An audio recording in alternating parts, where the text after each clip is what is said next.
Hello दोस्तों, नमस्कार।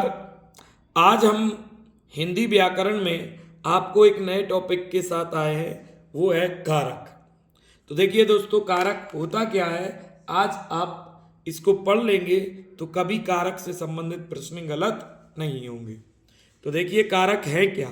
कारक संज्ञा या सर्वनाम का वाक्य के अन्य भेद पदों अर्थात विशेषता क्रिया के साथ जो संबंध होता है उसे कारक कहते हैं। कहने का मतलब ये है कि संज्ञा या सर्वनाम का जो संबंध क्रिया के साथ होता है और उस संबंध को बनाने के लिए जिन चिन्हों का इस्तेमाल किया जाता है उन्हें हम कारक कहते हैं। बात समझ में आई? मतलब संज्ञा या सर्वनाम का वाक्य के अन्य पदों के साथ जो क्रिया का रिलेशन होता है उसे हम कारक कहते हैं। कारक हिंदी में 8 हैं, कारक एवं कारक चिन्ह। तो कारक हिंदी में कितने हैं? 8 हैं। अगर आपसे पूछा जाए कि कारक की संख्या हिंदी में कितनी है तो आपको आंसर क्या लगाना है दोस्तों? 8। पहला कारक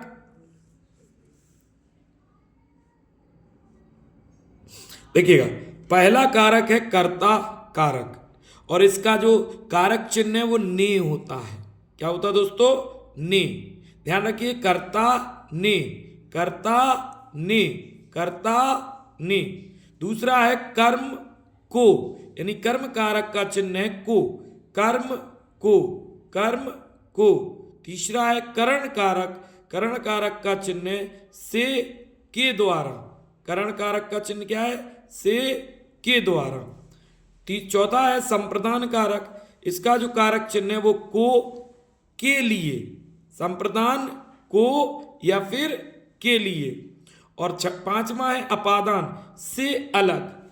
ये जो से का अर्थ है ये अलग होने के बोध में प्रयोग किया जाता है। जब कोई चीज किसी से अलग हो रही हो तो से का इस्तेमाल करते हैं, अपादान से अलग। छठवां है संबंध। संबंध, जब दो पदों के बीच में कोई संबंध हो तो उनको हम का, की, के या फिर रा, री, रे या फिर ना, नी, ने से प्रदर्शित करते हैं। अर्थात संबंध कारक का चिन्ह जो है वो का, की, के, रा, री, रे एंड ना, नी, ने है। और सातवां है अधिकरण। अधिकरण का जो कारक चिन्ह है वो में या पर होता है। और आठवां जो है वो संबोधन का हे, अरे, ओ, ए, ओ। तो इसकी पहचान ये विस्मयादि बोधक चिन्ह जो है नीचे आपका शब्द के पीछे या कारक चिन्ह के पीछे लगा होता है, तो इससे पहचान करते हैं कि ये संबोधन कारक के चिन्ह हैं।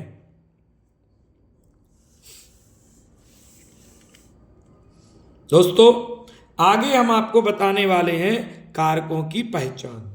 देखिएगा कारक की पहचान कैसे करेंगे, इनको हम आगे उदाहरण के माध्यम से भी पढ़ाएंगे।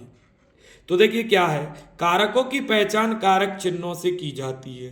कैसे पहचान करते हैं? कारक चिन्ह, यानी कौन सा चिन्ह लगा है, किस कारक का चिन्ह वो है।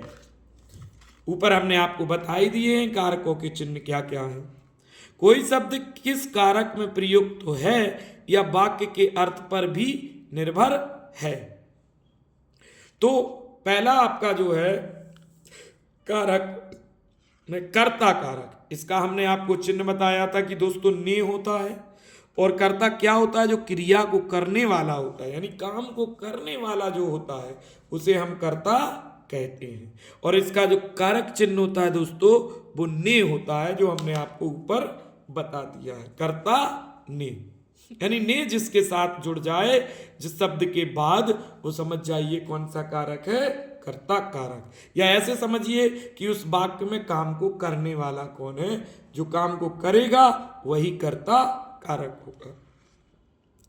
दूसरा है कर्म, यानी क्रिया से प्रभावित होने वाला, यानी जो कर्ता का प्रभाव किस पर पड़ रहा है, कर्ता किस पर कार्य कर रहा है, वो क्या है? कर्म है। यानी क्रिया से प्रभावित होने वाला जो होता है वो कर्म होता है। और इसका जो कारक चिन्ह है वो होता है को, कर्म को, कर्ता ने कर्म को। तीसरा है करण कारक, इसका अर्थ है क्रिया का साधन या उपकरण, मतलब जिस साधन से, जिसके माध्यम से कोई काम किया जाता है उसे हम क्या कहते हैं, करण कारक कहते हैं। जैसे कि देखिए एग्जाम्पल के साथ यही समझाएं कि राम ने झाड़ू लगाई, तो राम जो है वो कर्ता हो गए और झाड़ू आपका साधन यानी करण हो गया और लगाना क्रिया हो गई। अब ऐसे राम ने रावण को बाण से मारा, तो राम ने मारा किसको भैया, रावण को, तो राम किस पर काम कर रहा है, रावण पर, अर्थात रावण क्या है यहां पर, कर्म कारक है। चौथा है संप्रदान कारक, जिससे क्रिया के उद्देश्य या प्रयोजन का बोध होता है या जिसके लिए कोई क्रिया संपन्न की जाती है वो संप्रदान कारक होता है।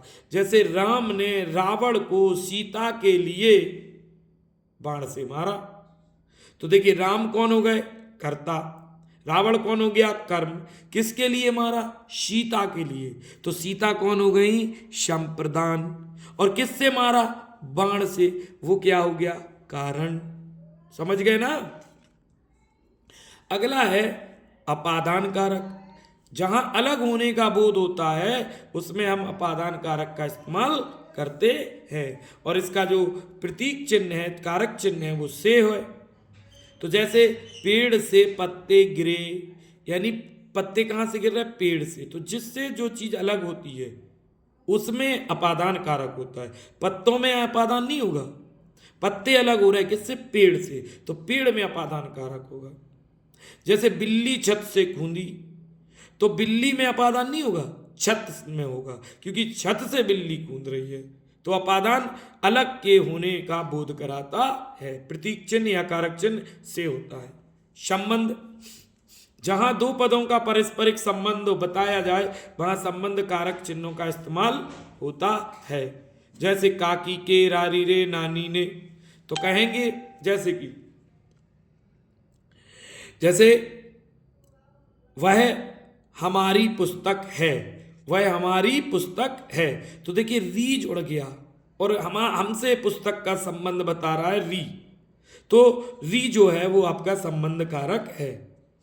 आप अपना काम कर लीजिए, तो देखिए आप अपना काम कर लीजिए, या हम ऐसे कह सकते हैं आप का काम हो गया, तो का जो है वो संबंध बता रहा है काम में और आप में, तो संबंध कारक होगा।